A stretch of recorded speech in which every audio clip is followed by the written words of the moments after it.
If you happen to meet Gentleman's Savior Kasukuwere, unomubvunza. You can ask him. Ndakamtsanangurira nemo ndikati ndiri kuona uchitiza. I told him the exact details that I see you fleeing. Munyika muno. Ndaona ZANU-PF yakumukira. And I see ZANU-PF ousting you. Welcome back to my channel. Kana kazi kutanga kako kusika pano, please subscribe on this channel so that we don't miss any videos, because we do a lot of videos each and every day. Prophet Makandiwa, Uza Mnangagwa, Kasukuwere Muzembi. Zvakaoma zvakaomarara guys. Ne video randinaro pano ranotoda kuti muone Makandiwa achitaura kuti ngaadzosana Kasukuwere nakazembe munyika. Vataura zvakawanda Makandiwa nezvepolitics dzemuZimbabwe. So isingapedzi nguva iyi kuti muzvionere guys, muzvionere ndingawanza nyaya pano. So please subscribe on this channel ikurewo and mukomenda on this video so tibatsira kuti tifambe risvike kure. Ngatipindei muvideo iyi guys. See you on the next one. Right. If you happen to meet Gentleman's Savior Kasukuwere, unomubvunza. You can ask him. Ndakamtsanangurira nemo ndikati ndiri kuona uchitiza. I told him the exact details that I see you fleeing. Munyika muno. Ndaona ZANU-PF yakumukira. And I see ZANU-PF ousting you. Hamba kurambira kana uchitoziyana naye unomubvunza. You'll never deny that if you know him. Ask him. When was that? How many years before? Anga akagara so pasofa achipeta tai yake aipeta umbaisiya yorodonoka oipeta. I have so much respect for him. So much respect for him. So much respect for Walter Muzembi. It's unfortunate Ngwari in a foreign land. It's unfortunate that they're in a foreign land as we speak. But you look at Walter Muzembi, he's harmless. He's pure. If they can let them in back into their country. Prophet Makandiwa walokeza kuti chiyapa. Vari kutaura mazita evanhu vanozikana kuti they were very prominent G40 figures. Vari lokeza kuti chiyapa. Let's continue. It will be a blessing for your country. There is nothing wrong with that. Hakuna munhu ane power kunze kwepower ramungatomupa. There's no one who has any power outside of the power you give him. Mavanzoerako anzi hakuna munhu ane power kunze kweramamupa. Ndiani ari kutaura nezvake? Let me know in the comment section kuti ndiani ari kunzi hakuna munhu ane power kunze kweramamupa iye. Let me know in the comment section kuti Prophet Makandiwa, who is he referring to as the one without the power that he was not given? Let us continue. Naika. Did they not accuse Walter Muzembi for stealing my televisions in my screen? Ikatonetsa nyaya, one of the televisions tikapigwa as a ministry, and as a seed. That issue became contentious. But akabuda chinzi ma TV wayo akaba. And it came out that those TVs apparently were stolen. Yet it was a clear donation in ema papers ayo nechine chitikapigwa as a church kuti pamene muchiparidza pepe munge mine screen wako. And it was a clear donation that had paperwork so that when you preach you would see it be on the screen. Wacho akasidha kwamuri kuti muone TV imimi. Makamunamatira. Who seated? Did you pray for him? Imi ndimuri muZimbabwe iye ari muno. You're the ones in Zimbabwe. Is he in Zimbabwe? Zimbabwe inawo maropafadzo. Zimbabwe is full of blessings. Dzosai vana venyu vari kudiaspora vese nevari kushanda kunana UK nevari kushanda kupi. Bring your children back from the diaspora. Maropafadzo yenyika yakabuda iyo, education yenyika yakabuda iyoyo. Those are the blessings of the country that have left. That's the education of the country that has left. Ndiri kuzwika here? Do you hear me well? Ndiri kuzwika here? Can you hear me? Ndakaenda ndakambokudza story yangu. Ndakaenda ndikanoona the head of intelligence. I went and I saw the head of intelligence. Many years before the current president became the president. Ndikati ndipei access kumukuru ndinomutsanangurire pane zvakati. And I asked for access to the president. Handakutanga nokuvaudza, ndakatanga nongoti ndakuona mukuru zvikanzi inyaya yei. Ndikati inyaya yavo zvikanzi ndoda kuti ndivasvitseka vazive kuti nyaya yacho. Ndikati dzese dzandouya nadzo inyaya chaidzo. And I said, whenever I'm seeking an audience, the issue is a real issue. Hatingoappear before my presidents. We don't just appear before presidents. I'm not a nuisance. I'm not a nuisance. No. Handibodhe vatungamiri. I don't bother my leaders. Bvunzai president ndine number yake. I've never called him even once. Ask your president. I have his number. I've Havana call yangu. I've never called him even once. never.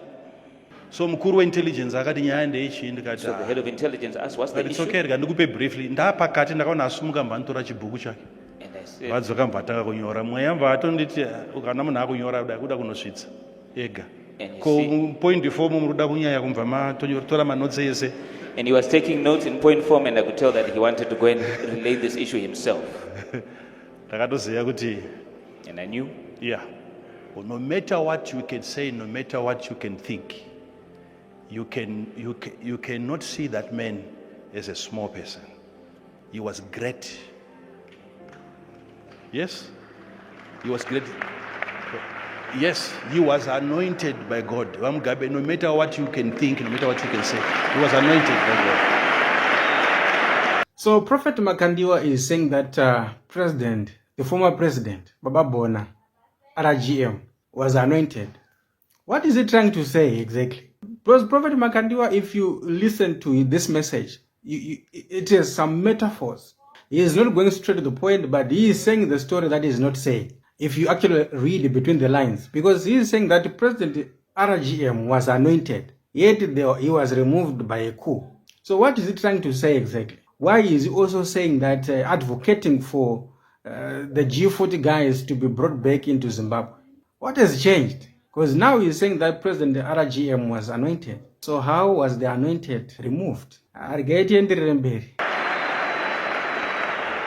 Hazviite kuti ute reign over a nation for all those years. it's impossible for you to reign over a nation for all those years Nokujuma.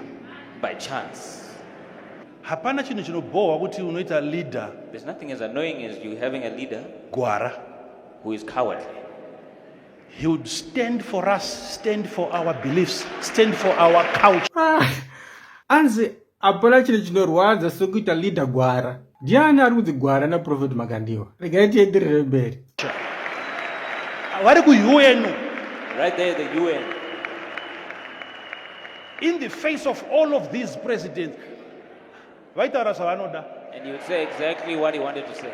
Vachitaura vakanongedzera president wekuchina kuti uyu ndo friend yedu, haana mubvira akaticolonize but ari kutichengeta. Imi makaticolonize mukatitorera pfuma yedu. And he would point at the Chinese president and say, this is our true Hamudi kuti friend. tisumuke na. He And yet the would rest of you, say it in their face. Ari kunyika kwavo kuti vauya kuno, ari kunyika kwavo. in their country. So ndaitoti no regedzai ndisvitse shoko. Okay, let us go back to statement yataura na Prophet Makandiwa. Anzoni hakuna chinhu chinorwadza sekuita president gwara. Then he went on to proceed kuti RGM, he was a man of integrity, aimirira vanhu, aimirira ma-values, achienda kuna UN achinotaura kuti no, you guys, you must leave us alone. Saka ndiani mumwe asina mubvira aita izvozvo? Let me know in the comment section kuti Prophet Makandiwa, what exactly is he saying here? Ino ukaona uchitondityira utondizivi zvavo. If you are actually fearful for me, then you Hauna don't, even know. zvandomboziva kana You don't know anything at all about it.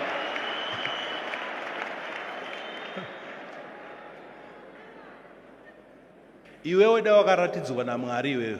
If it had been you who God had shown, Uchiona camouflage yakagara paZBC where news you pai. see men dressed in a camouflage Iwewe. seated at the ZBC, Waichipa chiprofita icho. would you deliver that prophecy? Because varidzi veuniform vanoda kuziva kuti uri kuti kudii. Because the owners of the uniform knew what you were going to say. Uri kuti kudii, uri kuudza vatungamiri vakuru vedu kuti kudii about us. They were wondering, what are you telling our leaders about us? Hapana chibhende pai, kunzi uniform idzi ndedzekusangwa idzi. Because there's no Uniform idzi parable there. ndovanoverenga renews ava. Panga paine one kana saine kana chii. Was there even a single indication? Kana iwe uchifunga kuti kune munhu anenge ari musystem ari mukati akanenge achitiudza achidii achidii. If you think there's somebody in the system who will be relaying this information to us, aifanira kuudza varidzi vake. wasn't he supposed to tell the heads of that system? Makore mangani zvinhu. Because zvinhu zvezve hazvirongwe, hazviitwe 5 years muchironga. How many years? Unobatwa. Because you can't plan such a thing over a 5-year period. You'll get caught. Iwe. You. Why zvakaignoriwa pandakaprofita? Because kwavari it was nonsense. was it ignored when Nothing I like that can ever happen. Because to them it was nonsensical, nothing like that could ever happen. Ukaona ndichifamba nevatungamiriri nechi hazvireve kuti hapana nyaya dzatinotaura. You see me walking with leaders, it doesn't mean Hazvireve that kuti hapana chokwadi chatinoudzana. we don't discuss certain things, we don't tell each other plainly certain issues. Nemuchida kuti zvitaurirwe panapa. You would want it to be declared from this place. Imuri kundudza here kuti vanhu vese zvino izvi Are you telling me that everybody vari padhuze nemukuru wenyika that is close to the head of the country? were for him? Ndiri kukubvunzaika mushe neshona kuti I'm imi asking- mufunga kwenyu vese right now vakati kwati napresident In your imagination, is everybody who's close to the president? vangari vapresident. Was he an ally of the president? Some of them were even bigger enemies to him. But kana vapo kudai so But when they're coming like this, kunoramba kuchisvibidzwa vamwe. they continue to sully other people's names. Kuno vamwe vanoramba vachingosvibidzwa uyu ndiye muvengi uyu ndiye akazodai uyu ndiye Throw other akazodai. people under the bus, they say that was your enemy, that person did this and that. Panotanga revival yedu when we start uniting ourselves, bringing back our forces, by bringing back our resources, by bringing back our educated brothers and sisters. Kuti wese agraduate muZimbabwe ari kutanga atutora visa. Where it seems like everybody who The graduates in certificate Zimbabwe, ye-education i-visa wakufana kuti it looks like a unopractice visa. zvawadzidza kunze kwenyika.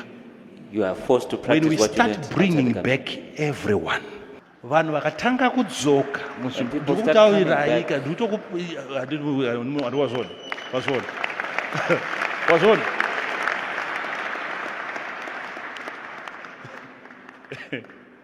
we have people in exile who are not even enemies of this country, who are not, and we have enemies of this country who are in this country. Enemies.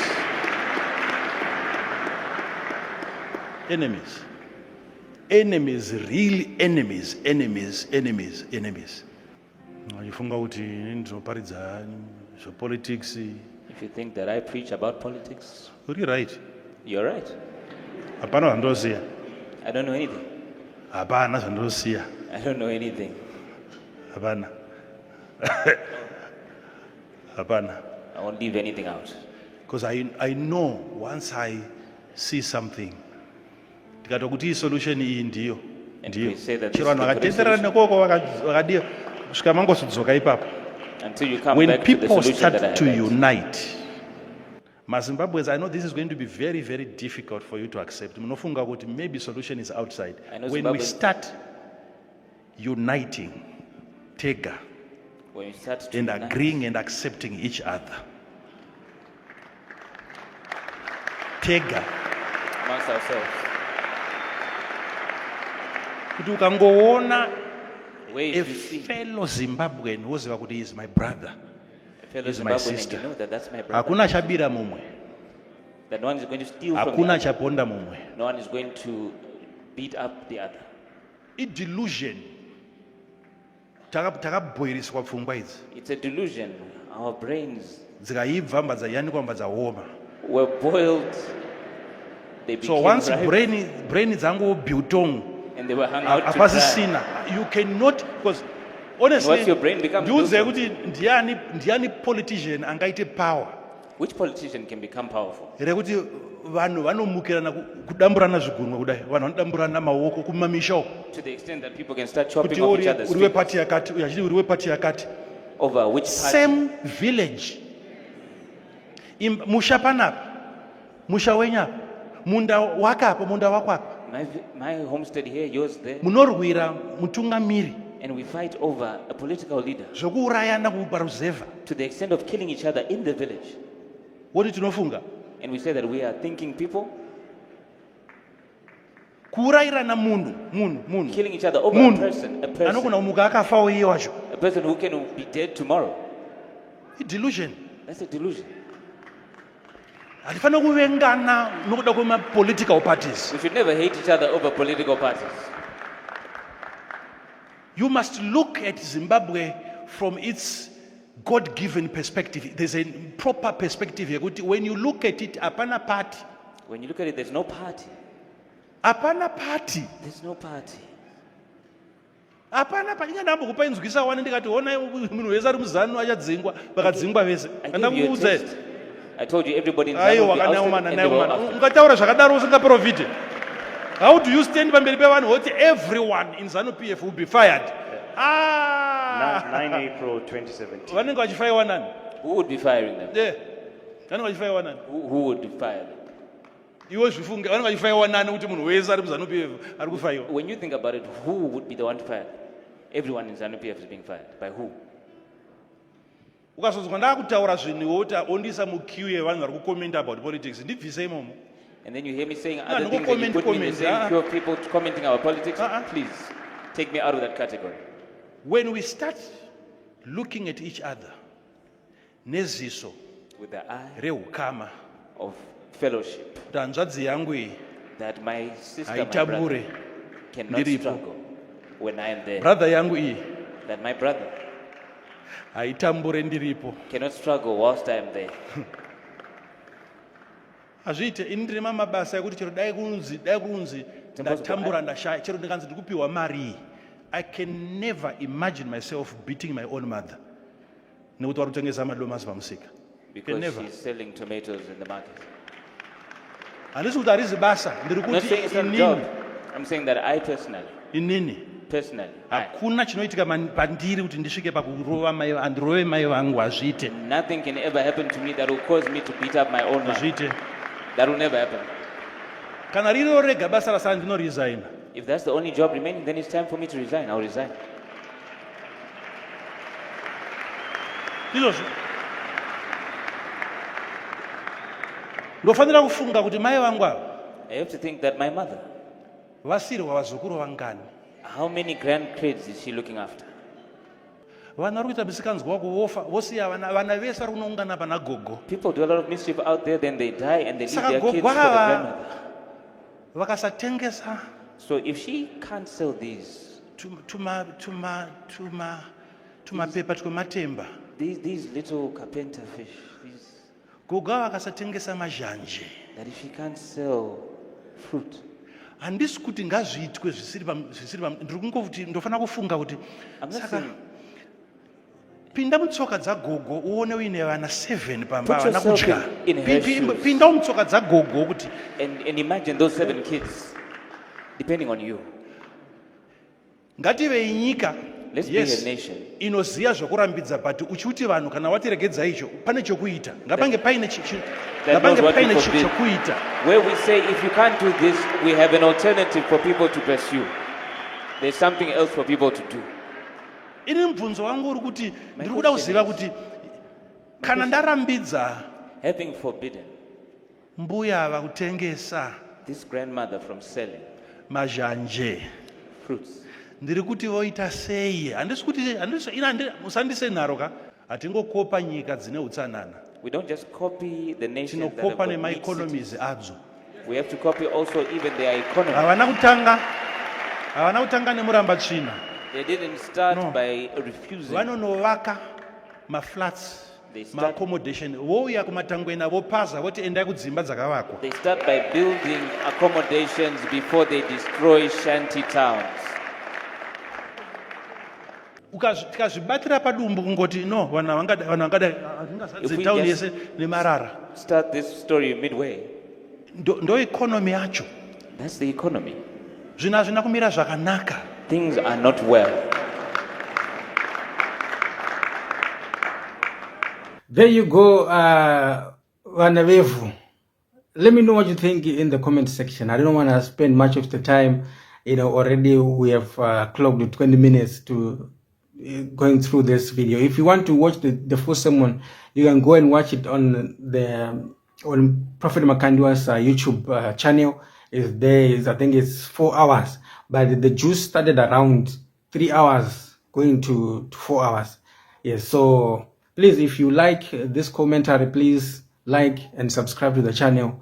And until we meet again, God bless you.